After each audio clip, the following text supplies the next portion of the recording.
following program may not be suitable for all audiences and has been rated C for creepy and chilling. The views and opinions of the Darkest Hours hosts and creators do not necessarily reflect those of Neo Retro FM or its affiliates. Neo Retro FM does not assume responsibility for the Darkest Hours content or its residual effects on listeners, including nightmares, disturbed rest or unsettling images planted in your head.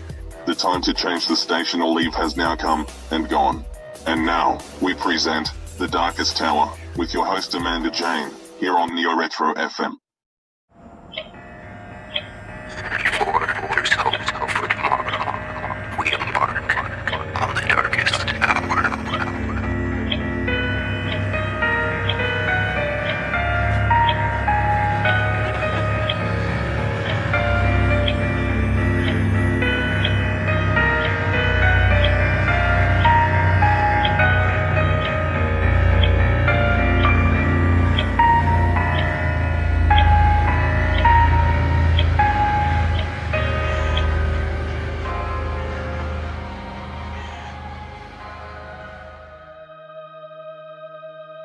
Hello, everyone, and thank you for joining me, Amanda Jane, for the second episode of The Darkest Hour. We've got some real skin crawlers for you tonight. Be sure to catch the encore every Saturday at 11 p.m., only on neoretrofm.com. And with that, let's let our Friday night begin, shall we?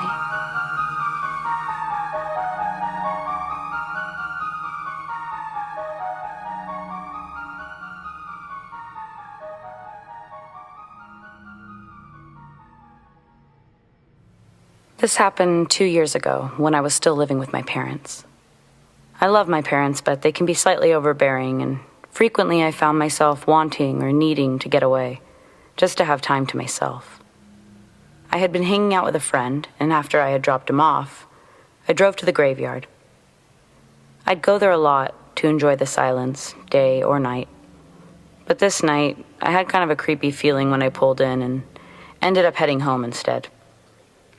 As I was waiting at the stoplight near my house, I looked over at the car next to me, and it was my dad.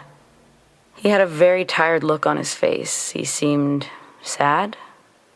We made eye contact, and I gave him sort of a goofy, "Hey, what the heck are you doing?" wave.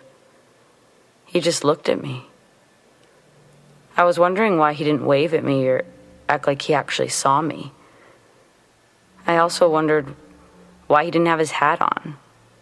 He never leaves the house without wearing one. Why the heck was he out so late? He's usually in bed or getting ready for it at this time. I didn't see my mom in the car. He was all alone, looking very sad. The light changed and my dad took a left toward town, and I went straight towards our house. When I got home, my dad's car was in the driveway.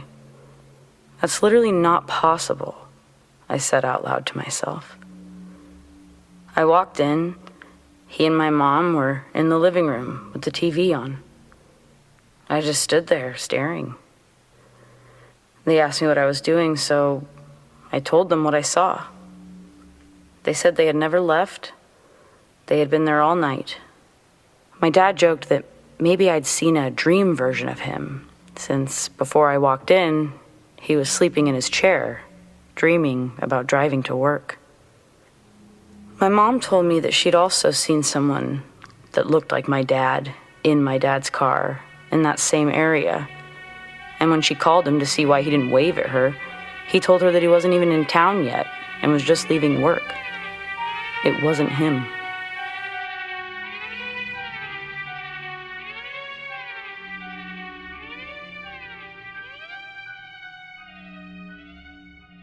I work at a hotel and, well, I have a problem with the third floor. I was once scared of this, but know now that I'm just more annoyed. There's an entity on the third floor that likes to harass me every time I come through, and I do mean every time. The entire floor is one ridiculously long hallway with a large window at each end. The windows are covered with a couple of layers of curtains, which can be open or closed. Anyways, the most common thing to be seen on that floor is someone standing behind the curtains at the end. But when you look back, they're gone. I've actually seen her.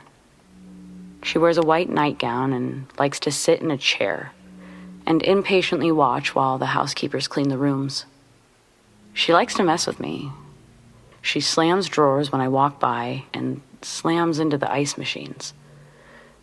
I've seen her reflection in the windows, running on all fours in my direction.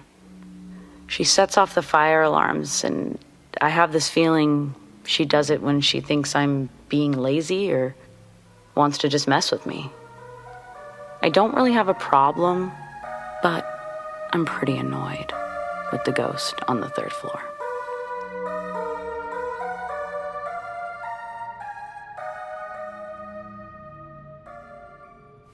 I work in a pediatric bone marrow transplant unit. Sadly, we have a lot of kids that pass, but we have a lot that make it home. Our kids stay here for longer periods of time, usually 1 to 6 months. So, we have to rotate them to different rooms to make sure that everything's clean, constantly. Right now, we have a 3-year-old boy who will be with us for about 4 more weeks before going home. Because of his condition, he cannot have visitors at this time. So, I've never seen him communicate with a family member. He never really communicates with staff and only occasionally chatters to himself. Mostly words that are not understandable.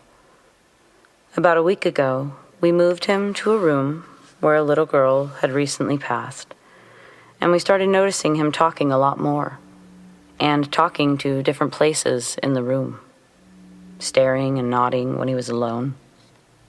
Then he started using new words, though he hadn't had an increase in visitors. My coworkers are convinced that he's talking to the little girl that passed in there a week before.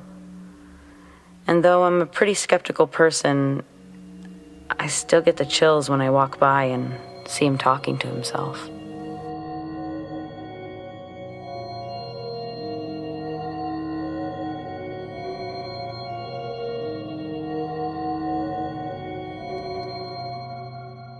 I'm a truck driver, and this is an experience I had a couple of years ago. I was driving a known shortcut from 29 Palms, California, to Albuquerque, New Mexico. 29 Palms is located in the desolate high desert east of LA. The shortcut was a 2-lane road through total nothingness, except for passing through Amboy, California. Amboy is a slightly abandoned town that is basically as far below sea level as Death Valley, with a dormant volcano and lava field on one side and a salt flat on the other. It was also, at the time, a hotspot for satanic group activity. I was driving by myself in the afternoon, and I stopped in Amboy to snap a few pictures of the city sign, just to prove I was there to friends who had dared me to take that route to I-40. I got back in my car and proceeded to drive up into the mountain range between Amboy and I-40. Once I reached the top of the range, I started driving north, through a canyon with high grass on both sides of the road. Just up ahead, I see some stuff in the middle of the road. As I approach, I slow down a bit, and I see a red Pontiac stopped sideways across both lanes. A suitcase open with clothes scattered everywhere, and 2 bodies laying face down in the road, a man and a woman. I stopped a few hundred feet or so away, and the hair on the back of my neck was already standing up. Being a Marine, I reach under the seat and pull out a 9mm pistol and chamber a round. Something seemed very wrong. It looked too perfect, as if it were staged. An ambush? Was I being paranoid? Something was just wrong. Getting out of the car seemed unthinkable. It was the horror movie move. As I scanned the road, I saw a line I could drive. Past the guy on the road on his left, swerve to the right side of the woman, behind the Pontiac, and I'd be on the other side. I dropped into first gear, punched it, and drove the line I planned. I passed the back of the Pontiac without hitting it or either of the bodies in the road. I continued forward a couple 100 feet and slowed down so that I could breathe and let my heart slow down. As I looked up into the rearview mirror, I saw that the two bodies had gotten up to their knees, and 20 or so people emerged from the tall grass on either side of the road by the car and the bodies. At that moment, my right foot smashed the gas pedal to the floor and did not let up until I had to slow down for the I-40 east on-ramp. I will never know what would have happened to me had I gotten out of the car to check on those bodies or stopped my car closer to them. Somehow, I don't think it would have been good. Sometimes real life can be scarier than a movie.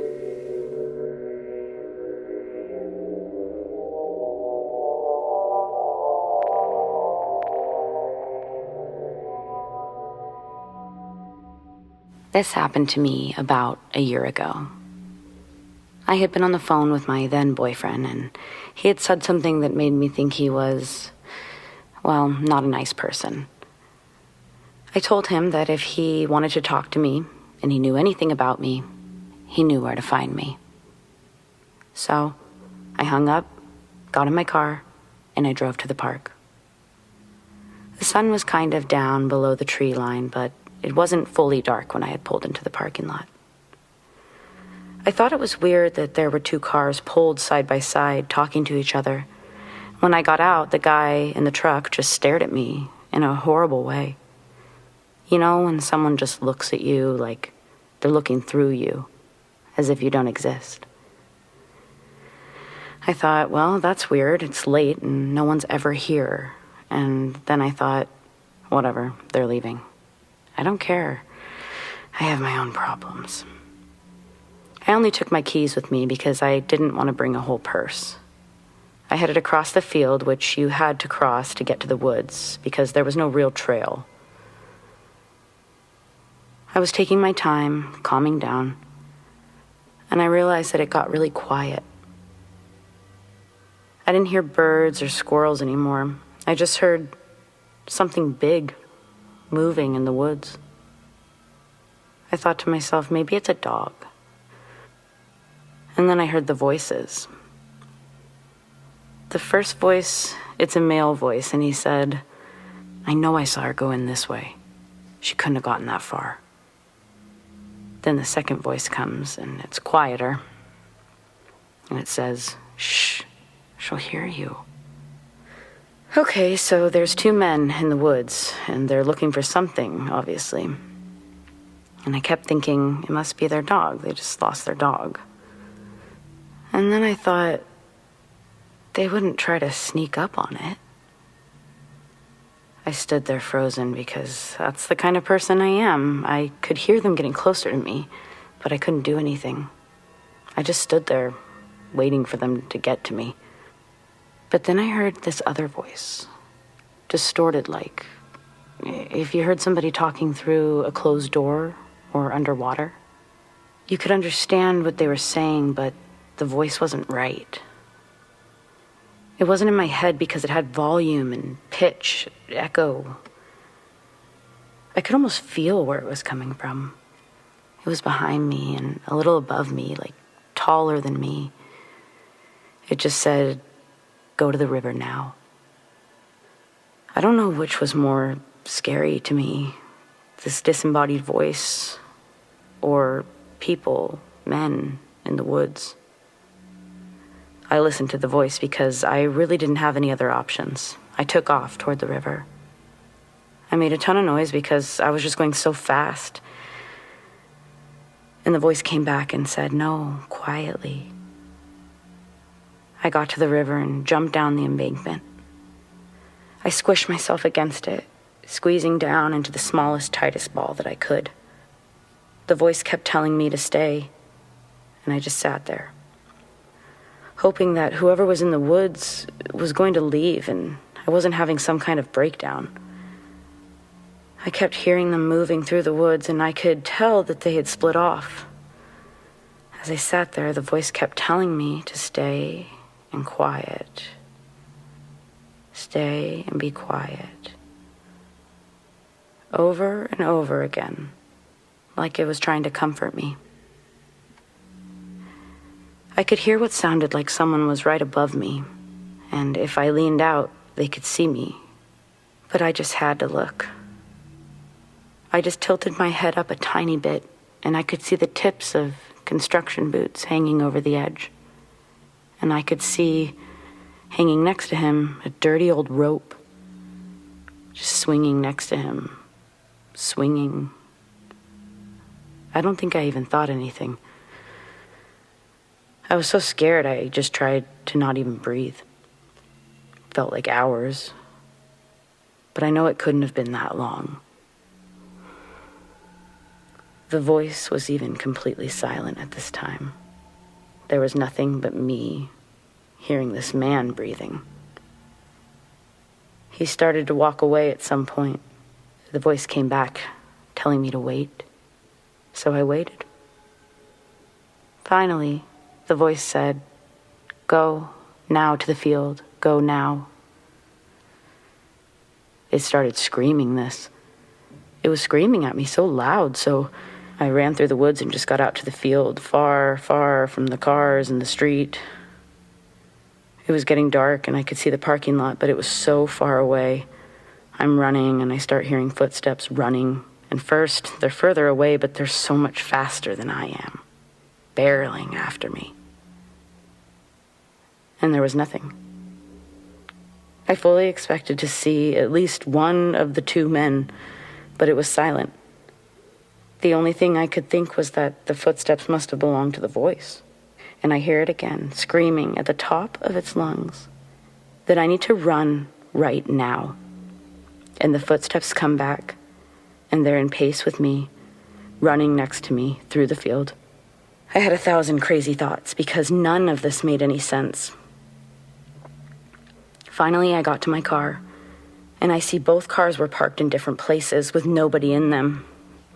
I refused to look behind me. If there hadn't been a voice, I would probably be a missing persons case. It got me out of there.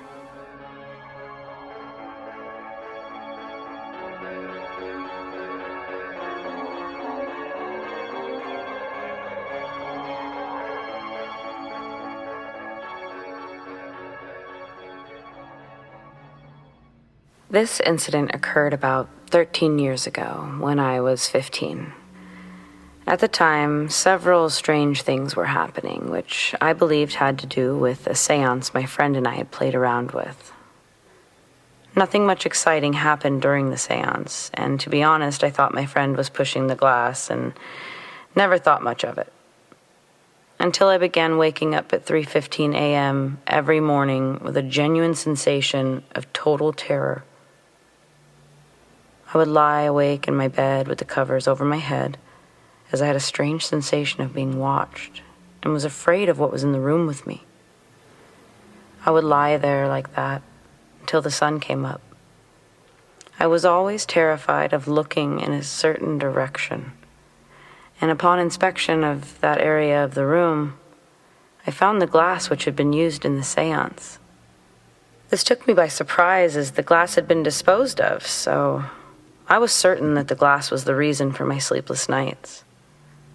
I once again disposed of the glass, however, I kept experiencing the same feelings. And once again, upon inspection, came across the same glass that I'd already thrown in the garbage twice. This time I was determined to get rid of it, so I took it outside and I smashed it on the ground. I continued waking up at 3:15 a.m. to the minute every night without fail.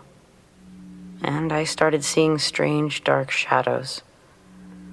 The shadows started as perfect black balls which would circle my room, then seem to disappear through my window.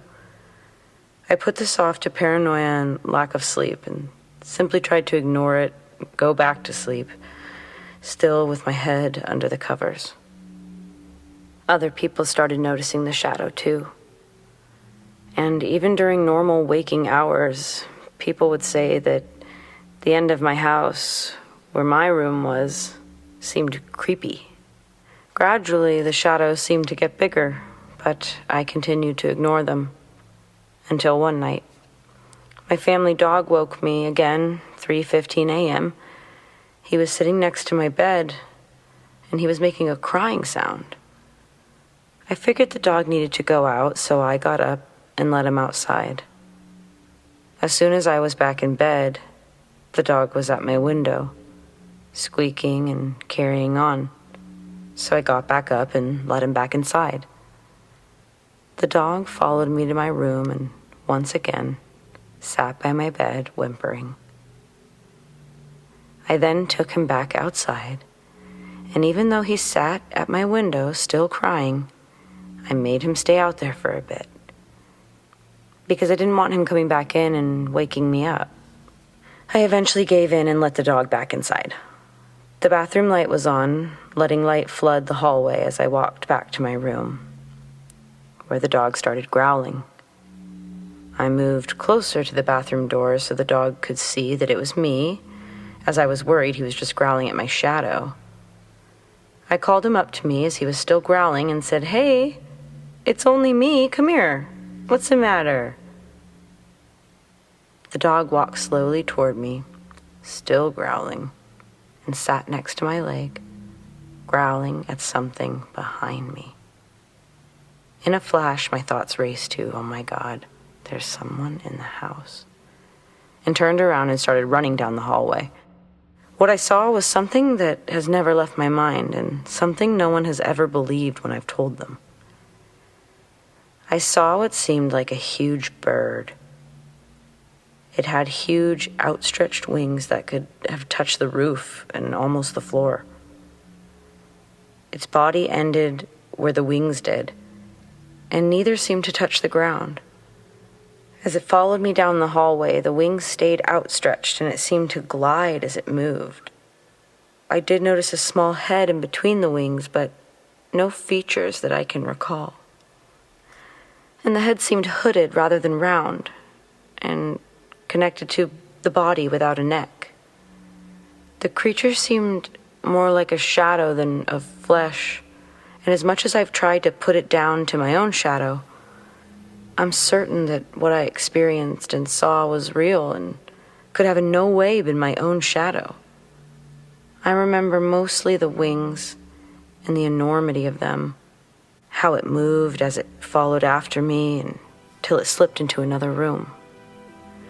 I'm not sure what happened to it after this, as that was the last time that I saw it. Have you ever seen something like this? A shadow with wings?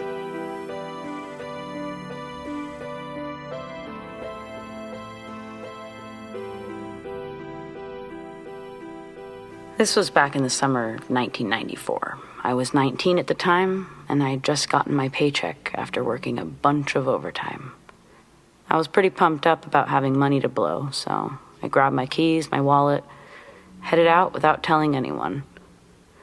I decided to hit up the local convenience store for some munchies, gas, and anything else I wanted.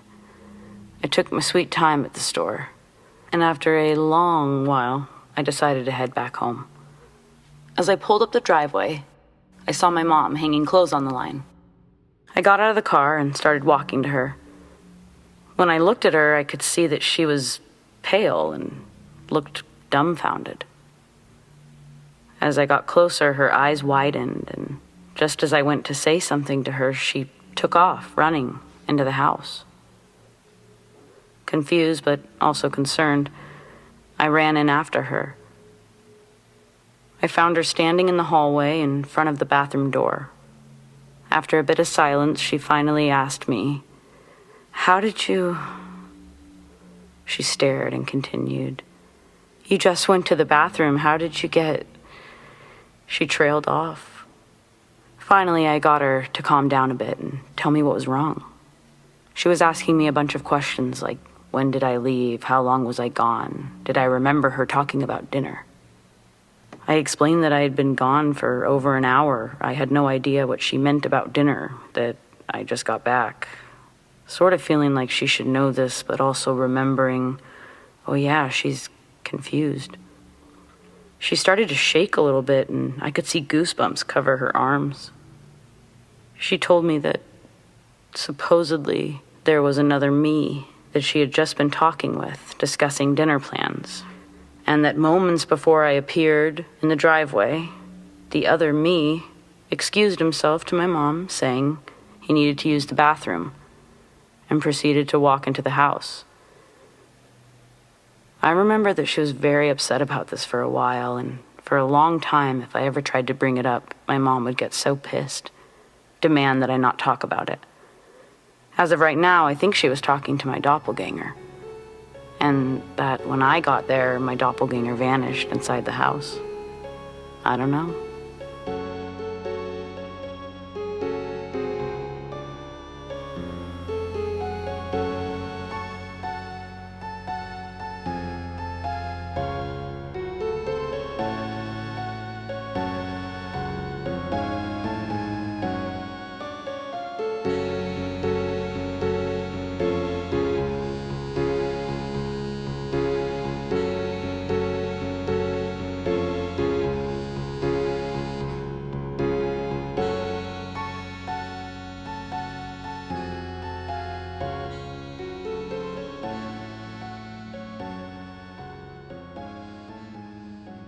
My story doesn't have anything to do with the supernatural, but I still wanted to share it and see if anyone's going to tell me it's not terrifying all the same. I used to own a relatively successful dry farm in eastern Utah.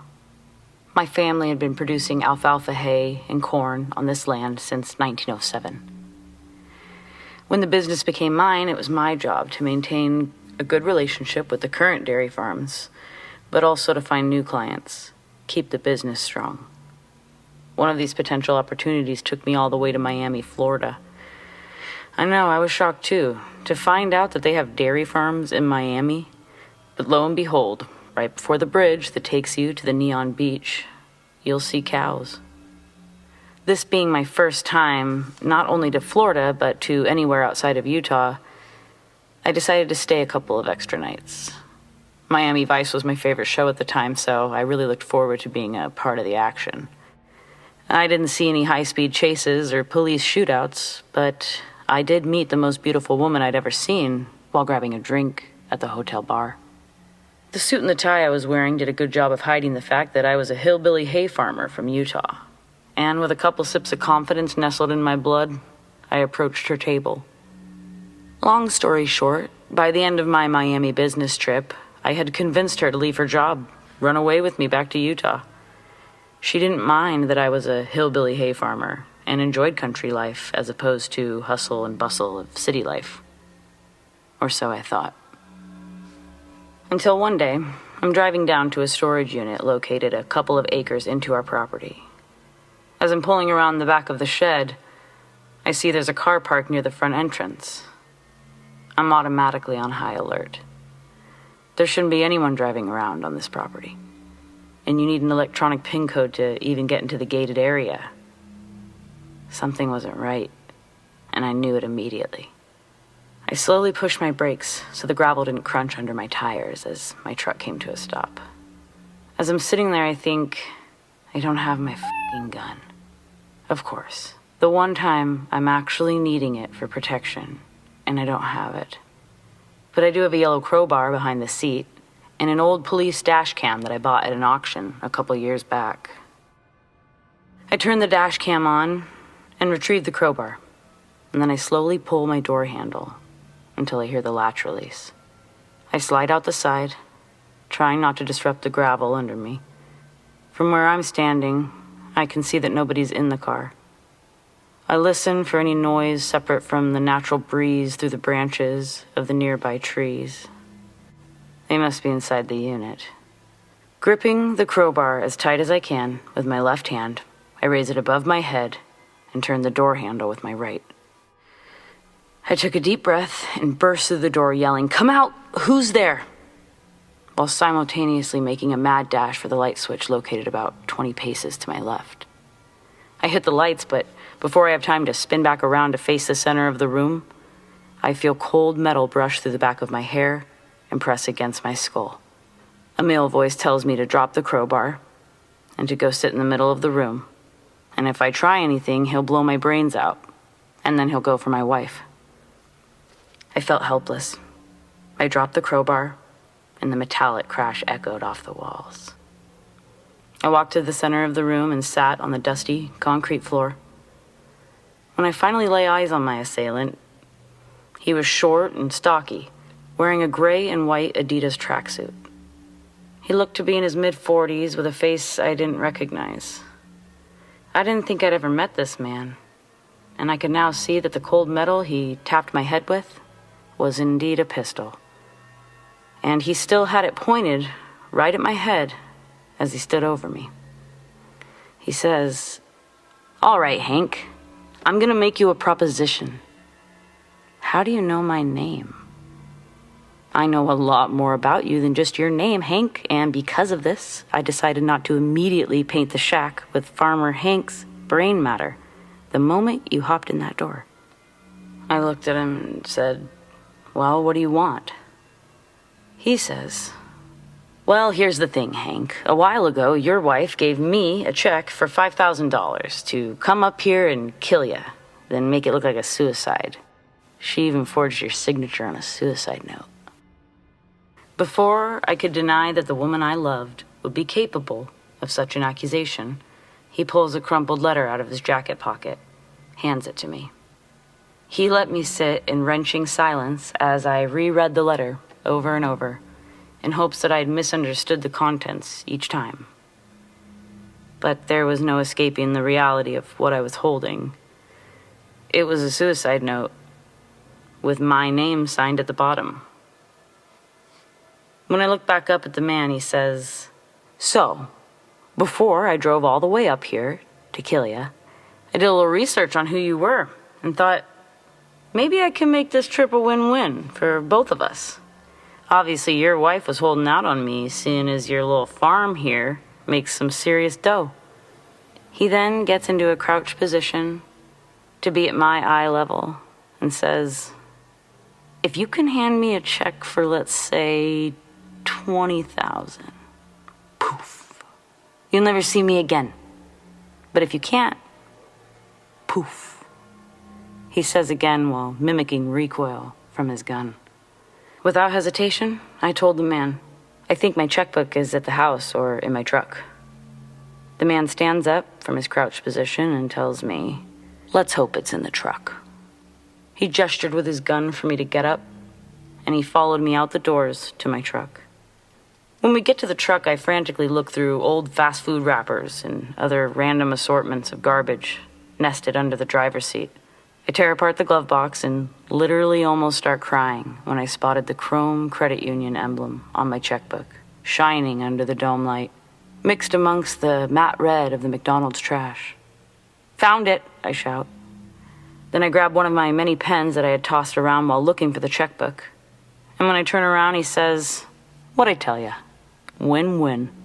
As I'm writing the check, he's more than happy to answer a few questions about how this plan came about, how he apparently knew my wife, explaining that they both used to work at a casino together back in Florida, and that she'd known him to do odd jobs for extra cash.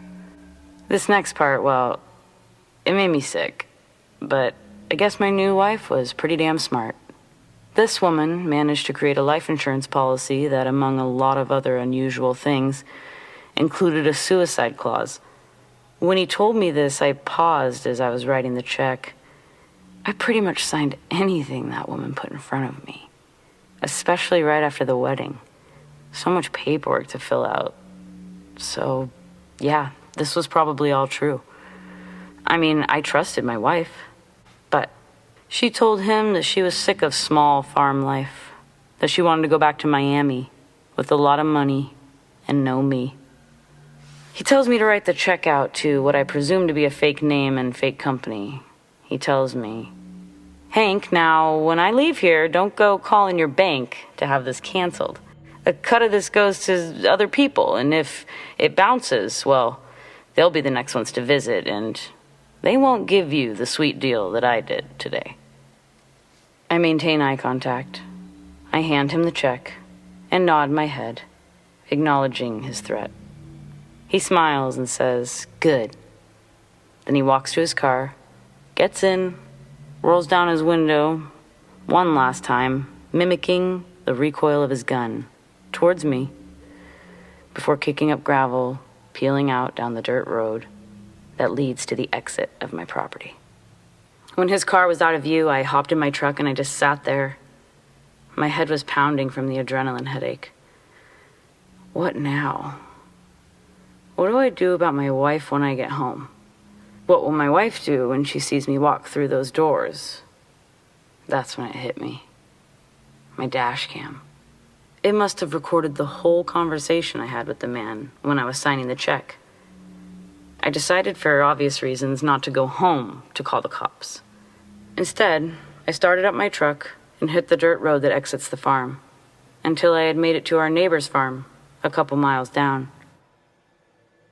I must have looked like a psychopath as I ripped down their long driveway, because when I reached the front of the house, they were already standing on their porch with 2 shotguns aimed at my windshield. I put the truck in park and jumped out with my hands up. Once they realized it was me, I told them the whole story, and they let me use their phone to call the police. The police first came to the house that I'd called from, my neighbor's. After asking some questions and reviewing the dashcam footage, their next stop was my house, where they were able to meet my wife and bring her in for questioning. I found out later she was arrested. I obviously didn't bail her out. Then, about a week after her arrest, and the police learning her maiden name, I received another phone call from them, asking me to come down to the station to answer some questions. I learned a lot that day, like the fact that my wife and this murder for hire had actually been lovers and partners in crime back in Miami. They didn't just work at a casino, they robbed one. And in the process, they beat the shit out of a security guard that caught them in the act. I learned the real reason she was so quick to leave her life and head back to Utah with this dusty hay farmer. I almost felt sorry for myself, but then I thought about those 2 in court. Shackles, facing God knows how many charges now. The police didn't actually think that I was involved with their Florida crimes, but instead were using my statement to build some sort of timeline. I think momentarily I got worried that they didn't have enough information to put these 2 away, but with the dashcam footage, emails between the 2, well, needless to say, both of them are serving hefty sentences in the state of Florida. And me? Well, I wanted a change. I basically got as far away from hay and general society as I could. Sold the farm to my neighbors, bought myself a boat, and I've been fishing and living in Alaska for 20 years. I never did remarry, but I think I'm okay with that. You are listening to The Darkest Hour, only on Neo Retro FM, live from Olympia, Washington. 24 hours a day, 7 days a week. Modern music programming. NeoRetroFM.com. We'll be right back. I wanted to take a moment to talk about something my husband Ryan and I and our band Forget Me Not are doing this summer. We're teaming up with the Foundation for Edmond School District and their Nourishing Network program to support students and families in need. We kickstarted our campaign by releasing our latest single, Sweetest Thing. All summer long, we'll be donating 100% of music-generated proceeds to the foundation. You can help just by listening to our music. So, for all the details, be sure to follow us and visit our website, conductedbyforgetmenot.com. If you wish to donate or get involved with the foundation, please visit foundationesd.org. Help make No Student Hungry a reality. And now, we continue with our stories.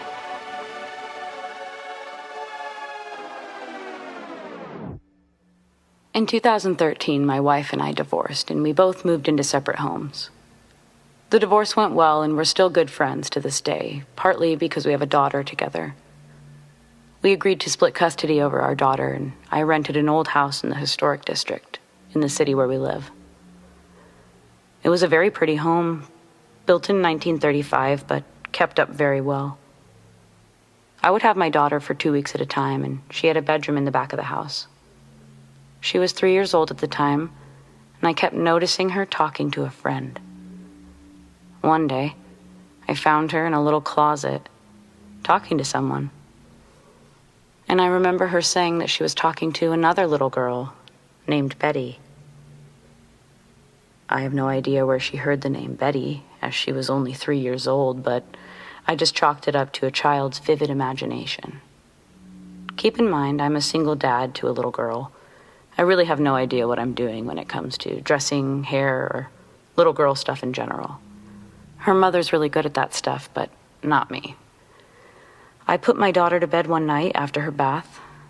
I remember brushing her hair that night, but that's all I did. The very next morning, her mom came to pick her up from my house. My daughter was just waking up.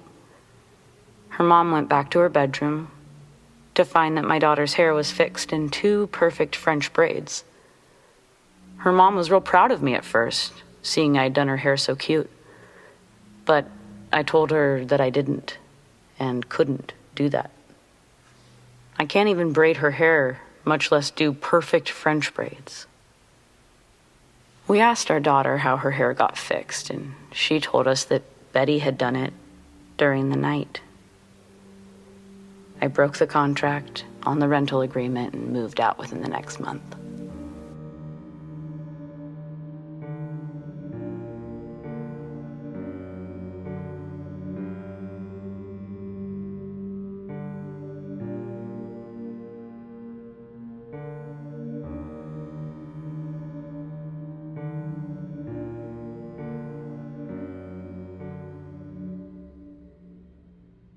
My dad had a weird experience once when he was in his early 20s. He had an office job in a building in the city. The building had 5 stories and his office was on the 4th. He had just gotten a promotion when this incident happened, and unfortunately, he had to stay late a lot of those nights to finish up his work. One evening, he was staying late, finally finished his work around 11. He locked up the office and headed downstairs, said goodbye to the security guard, and left. The next day, he came in and found out the building had been broken into. The police took my dad aside and began questioning him. He told them about staying late and how he definitely locked up and everything. Then my dad asked about the security guard and where the guard was during all of this. The cop gave him a strange look and then went and got my dad's boss, who came over and asked my dad what he was talking about. The cop asked the boss if the building had a security guard. The boss shook his head and said they used to, but the security guard had died a week ago and they hadn't hired another one yet. My dad was understandably shocked by this. He had definitely spoken to the very real guard who had worked there for years. He didn't even know the guard had died. Nobody had informed him yet. Also, the person who had broken in ended up being a disgruntled former employee who had been fired a couple of months prior. He told the police that he chose that particular time to break in because he knew the security guard had just passed away. So it would be easy to just break in without worrying about being apprehended. Again, my dad said the guard was very real looking, not hazy in any way. The guard looked how he always looked and seemed genuinely content. This story still gives me chills when I think about it.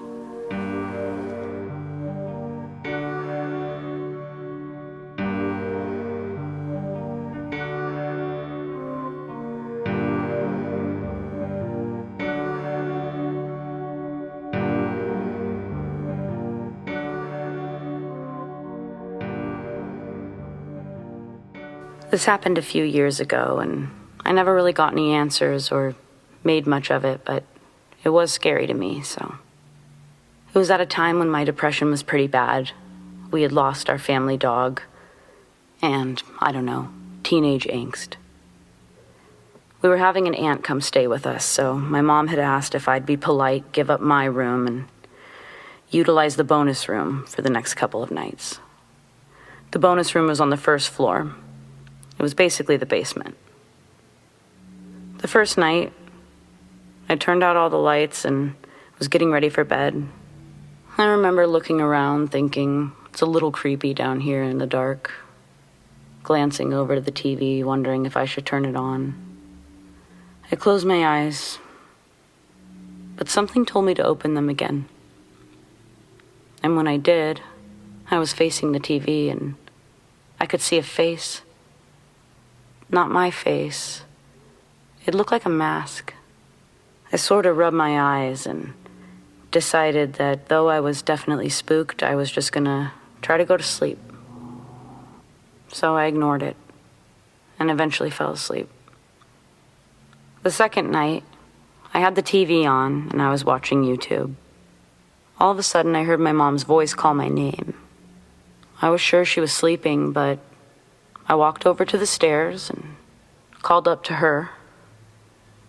I didn't hear anything, but my stomach had that feeling like when there's a jump scare in a movie.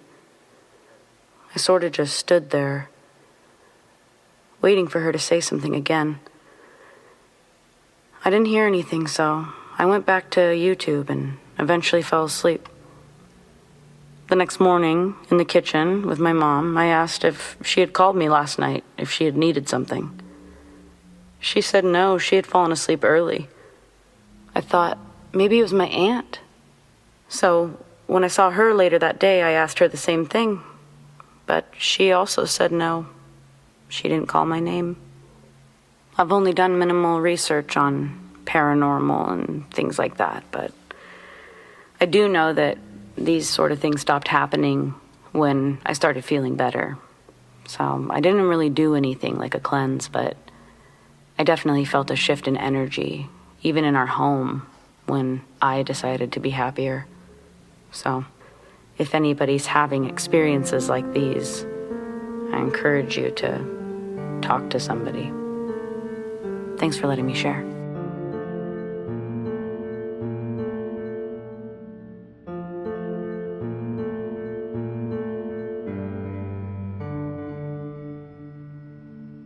A few years ago, I had just started working at a state institute for developmentally disabled adults in Palm Desert, California. Specifically, I worked in the Pica ward, where all of the resident wings were locked down due to safety concerns for the residents. There was an older part of the building attached to the ward, which was no longer utilized and always locked down. One night, I was working second shift and I really had to pee, but as I looked down the hallway, I could see that both of the main bathrooms were occupied. As I turned my gaze away from the bathrooms, I spotted something in the hallway of the closed area through the locked gates. One of the residents, just walking up and down the hallway. Very distinct individual, Jerry. He wasn't violent or anything like that, but this was a very serious situation because Jerry would ingest absolutely anything. Clothing, pens, screws, you name it, literally anything. Jerry, what you doing? Hey, how'd you get over there, buddy? I teased through the gate. Can you wait there for just a second? We can head back to your room. He didn't say anything to me, just smiled. But he didn't look like he was moving, so I turned into the doorway of the staff ward to let them know that one of the residents had escaped. When I turned back to the hall, less than 15 seconds later, Jerry was gone. With these two others now behind me, we quickly unlocked the gate and booked it in the direction I'd last seen him. We searched the entire area, which only took about 5 or 6 minutes, while somebody else looked in his room. No one could figure out how anyone, especially a resident, could get into this restricted area and then disappear, with only one working door in being the only working door out. As we headed back to the main area, I started wondering how I was going to tell my supervisor that we lost someone. But then, I see Jerry and a staff member exit one of the main bathrooms. He had been getting his bath for the last 30 minutes. I absolutely, without a doubt, saw Jerry in the hallway less than 10 minutes ago. but the bathroom was occupied at the time, with him. I would have never short-staffed the wards or had everyone stop what they were doing if I hadn't seen him in the hall. Like I said, very distinctive individual. I got a lot of shit from the staff that night. They all thought that I was crazy. Well, the next day, as I'm telling the house supervisor the events from the night before, she tells me that Jerry actually had an identical twin brother who died from his condition in that building almost 10 years ago, when it was the facility's former Pica ward. So it turns out I didn't see Jerry. I saw Terry that night.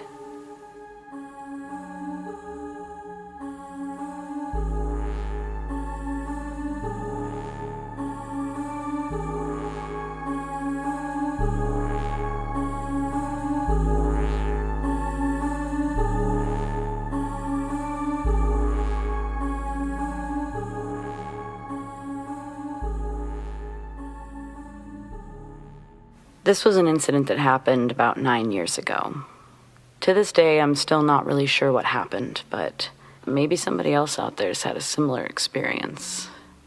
In 2011, I was hit by a car while I was walking down the street. And due to the extremity of my injuries, I really thought that was the end of my life.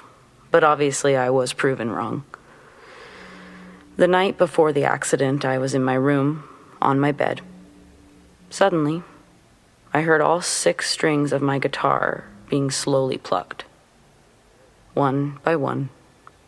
Somewhat spooked, but at the time an atheist, I figured there had to be a logical explanation, so I carried on and focused at the task at hand and forgot about the guitar.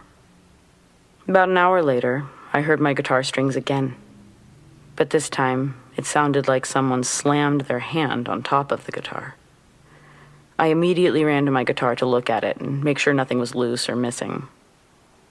As I picked up my guitar to inspect it, I suddenly felt chills and a bit lightheaded, then felt some light weight on my shoulder, like someone resting their hand on me, and I heard, "You're going to die." The voice did not sound angry or calm. It wasn't whispering or shouting. Actually, the voice sounded unlike anything I'd ever heard before. It had an unfamiliar accent. Somehow I felt calm and at ease.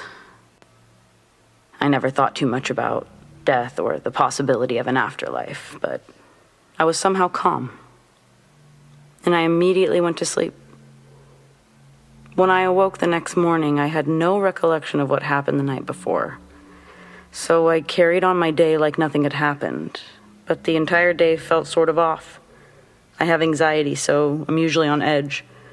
But that day felt too calm, and I was okay with it. Although the day felt like some sort of black and white 1920s silent film, I was going along with the day. When suddenly, I got hit by a car while walking down the road.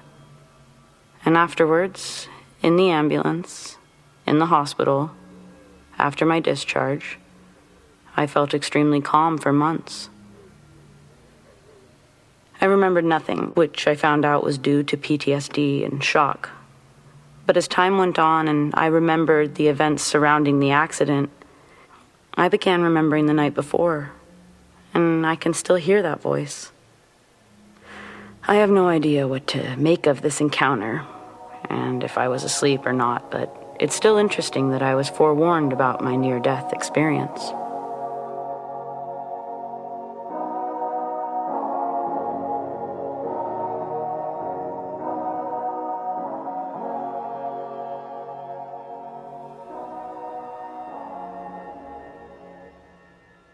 First of all, I feel for anybody who has to deal with sleep paralysis. I've been dealing with it since I was a child, and I can tell you it's unlike anything else I've experienced in this lifetime. Not really in a good way. There were a couple experiences in my elementary years that were unfavorable. One episode happened in the 5th grade, and it was different than some of the others. This experience left me pretty terrified, and sleep would become something I'd continue to struggle with throughout my life. This happened at my grandma's house, where my sister and I shared a big king-size bed that had tons of pillows. When we weren't there, it was a cozy guest room, and it always smelled really good, like potpourri meets fresh linen and new books. I always felt really safe there, and my sister and I would usually whisper ourselves to sleep, talking about the maple bacon pancakes that Grandma would have for us in the morning. This night was no different, except later I remember laying on my back and noticed a dark figure or shadow jumping from wall to wall. I went to turn my head, but I couldn't move. The shadow kept moving, and I still couldn't. I knew this was probably just sleep paralysis, so I tried to imagine I could move, over and over, but still nothing. I felt the figure get closer. Definitely a figure. Had too much depth to be a shadow. It was directly over me, and it felt very heavy, like extreme pressure on my chest. I tried to think of moving every muscle in my body, and I imagined myself screaming, but I knew I wasn't. My sister hadn't woken up, so clearly I wasn't yelling. Still, I kept trying. And then I felt my sister squeeze my hand hard and whisper, "Hannah, I see it too." We both laid there. I could actually feel my eyes open, for real. But the shadow, the figure, it was still there, hovering above us. And I could feel my sister's grip suddenly loosen. When I looked over, she was still, her eyes, her mouth, wide open. Too wide, staring at the figure above. Out of just being totally scared, I shook her. I started saying her name over and over again. "Leah, wake up! Leah! Leah!" I kept saying her name as I grabbed the blankets, closed my eyes, and tucked our heads under the covers. When I opened my eyes, Leah looked normal. Her eyes and mouth now closed. She looked like she was sleeping. I laid there for a long time, dozing off and then back awake, looking over, making sure Leah was there, that she was normal. Eventually, I too fell asleep. When I woke up the next morning, Leah was gone. Just as I started to panic, I smelled my grandma's pancakes, and I heard her and my sister laughing in the kitchen. I got up and decided to join them. And even though I was really excited for this breakfast, I couldn't understand why Leah didn't want to talk about what happened last night.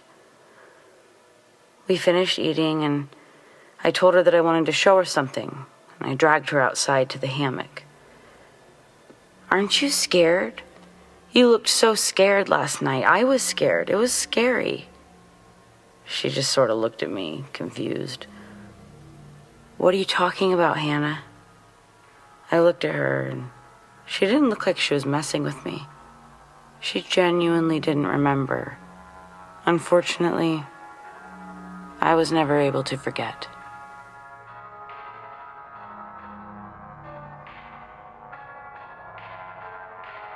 Well, folks, that's all the time we have tonight. But be sure to join me here every Friday night at 11 p.m. Also, don't miss the encore every Saturday at 11 p.m. only on neoretrofm.com. Do you have stories like these? Email them to me, amandadarkesthour@gmail.com. Stay spooky.